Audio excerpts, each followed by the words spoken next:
दोस्तों रिसेंटली में Indian government ने एक बहुत बड़ा डिसीजन लिया है जिसमें कि जो आने वाला सेंसस है तो उसमें कास्ट का भी जनगणना होगा, यानी कि जातियों की भी जनगणना होगी। अब ये एक ऐसा डिसीजन है जिसको कि कह लो कि लंबे समय तक बीजेपी ने इसको नकारा है। वो हमेशा अपोजिशन पार्टी को इसी बात पर उनका विरोध करते आई है कि आप ना देश को जातियों के नाम पर डिवाइड करना चाहते हो, और अचानक से बीजेपी गवर्नमेंट ये डिसीजन लेती है। हमारे देश में जातियों की जनगणना होना मतलब कह लो कि अपने आप में ना कई सारे सवाल खड़े कर देता है। जैसे कि सबसे पहला क्वेश्चन कि कास्ट सेंसस की क्या आवश्यकता है, और अगर ये इतना इंपॉर्टेंट था तो पहले क्यों नहीं हुआ, और क्या इससे पहले कभी कास्ट सेंसस हुआ है। और साथ में एक सरप्राइजिंग क्वेश्चन ये भी है कि यार जो बीजेपी कंटिन्यूअसली इसका विरोध कर रही थी तो अचानक से उसने कास्ट सेंसस का डिसीजन कैसे ले लिया।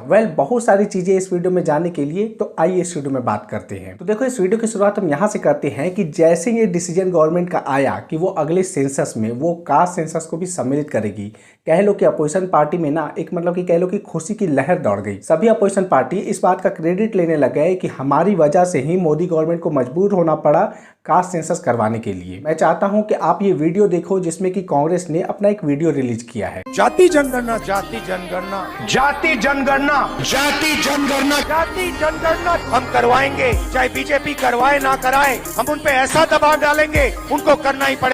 आप सभी जानते हो कि हमारे देश में हर 10 साल में जनगणना होता है, सेंसस होता है, जिसमें कि हमारे देश में कितने लोग रहते हैं उनका काउंटिंग होता है। ये स्टार्ट हुआ था करीब 1872 से लॉर्ड मायो के द्वारा ये स्टार्ट किया गया था, और उसके बाद कह लो कि हर 10 साल में ये सेंसस होता है। आज़ादी से पहले कह लो कि 1931 तक जितना भी सेंसस हर 10 साल में होता था तो उसमें जातियों की भी जनगणना होती थी। लेकिन उसके बाद जब देश आज़ाद हुआ, यानी कि 1951 में जब आज़ादी के बाद का जो पहला सेंसस हुआ, तो उसमें जो हमारे कॉन्स्टिट्यूशन मेकर थे उन्होंने इस बात को ड्रॉप कर दिया कि कास्ट सेंसस नहीं होगा, बस पॉपुलेशन सेंसस होगा और उसमें रिलीजन वगैरह बात किया जाएगा। और ओवरऑल कह लो कि 4 कैटेगरी में सेंसस होता था: general category, OBC, SC, ST. वैसे सेंसस तो कह लो कि ये तो प्योरली सेंट्रल गवर्नमेंट का पावर है कि हाँ वही सेंसस करवा सकती है, कोई स्टेट गवर्नमेंट नहीं करवा सकती है। लेकिन कई सारे स्टेट्स ऐसे हैं जो कि हाल के दिनों में उन्होंने सर्वे के नाम पर कास्ट सेंसस करवाया, जिसमें कि कह लो कि बिहार, तेलंगाना और कर्नाटका शामिल है। इवन 2024 के इलेक्शन में राहुल गांधी पूरे जोरदार तरीके से वो कैंपेन में लगे हुए थे कि हमारे देश में कास्ट सेंसस होना चाहिए,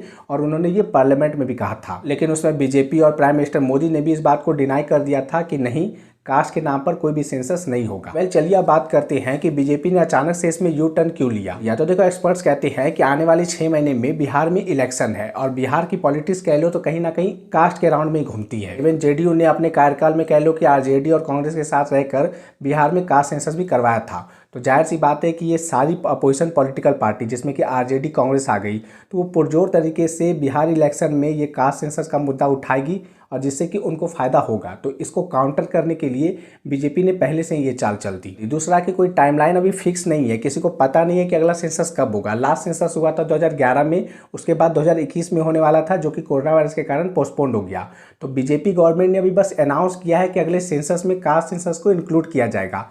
कब होगा, तो इसका डिमांड अभी कह लो कि अपोजिशन पार्टी भी कर रही है कि हमें टाइमलाइन बताओ कि कब करोगे। अब कास्ट सेंसस का होना हमारे देश में 2 बातें हैं, एक पॉलिटिकल, जिसको कि मतलब पॉलिटिकली मोटिवेट करके मतलब कह लो कि कास्ट सेंसस का होना है, और दूसरा कि जो रियल मैटर में होना चाहिए। अब जैसे कि गवर्नमेंट ने जो अनाउंस किया है कि कास्ट सेंसस होगा, तो इससे कि जातियों की जनगणना होगी, उनके एजुकेशन के बारे में जनगणना होगी, उनका फाइनेंशियल बैकग्राउंड देखा जाएगा, और उसके बाद उसके हिसाब से उन पर काम होगा और उनको अपलिफ्ट किया जाएगा। तो ये तो पॉजिटिव बात हो गई, लेकिन इसमें एक राजनीतिक एंगल, पॉलिटिकल एंगल भी है कि कास्ट के नाम पर जनगणना कहने का मतलब है कि जातियों में बंटवारा होगा, और जिसका जाति का ज़्यादा होगा उसको ज़्यादा वोट पड़ेगा, और इसका इलेक्शन में यूज किया जाएगा, मिसयूज किया जाएगा। जनरली बीजेपी के बारे में सबका कॉन्सेप्ट क्लियर होता है कि ये हिंदू वोटर को कंसोलिडेट करती है, ये जातियों में बिलीव नहीं करती है। जबकि अदर पार्टियां और खास करके जो रीजनल पार्टियां हैं तो वो कास्ट के नाम पर वोट बटोरती है। तो कहीं ना कहीं बहुत सारे लोगों को लग सकता है कि वह बीजेपी झुक गई, लेकिन बहुत सारे एक्सपर्ट इस बात पर बिलीव करते हैं कि देखो, बीजेपी ने ये एक्शन लेके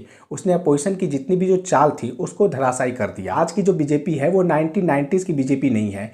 आज की बीजेपी है इलेक्शन मशीनरी वाली। उनको इलेक्शन पर काम करना होता है, उनको इलेक्शन जीतना होता है, और उनका हर एक एक्शन कह लो कि वो कहती भले ही उनका जो ओवरऑल अम्ब्रेला रहता है वो हिंदुइज्म का रहता है, लेकिन वो इंटरनली ही कास्ट पे बहुत खेलती है, और कास्ट के नाम पर कह लो कि जितना वोट बटोरती है तो उतना अदर पार्टीज नहीं बटोर पाती है। और इसका शाइनिंग एग्जाम्पल कह लो उत्तर प्रदेश है। आने वाला समय बताएगा कि ये कास्ट सेंसस का डिसीजन लेना बीजेपी के लिए मास्टर मास्टर स्ट्रोक साबित होगा या उनका फेल्योर का कारण बनेगा। इस वीडियो में इतना ही। आई होप आपको ये वीडियो अच्छा लगा हो। वीडियो अच्छा लगा हो तो वीडियो को लाइक करना, चैनल को सब्सक्राइब करना। चलिए मिलते हैं आपसे अगले वीडियो में। बहुत बहुत धन्यवाद।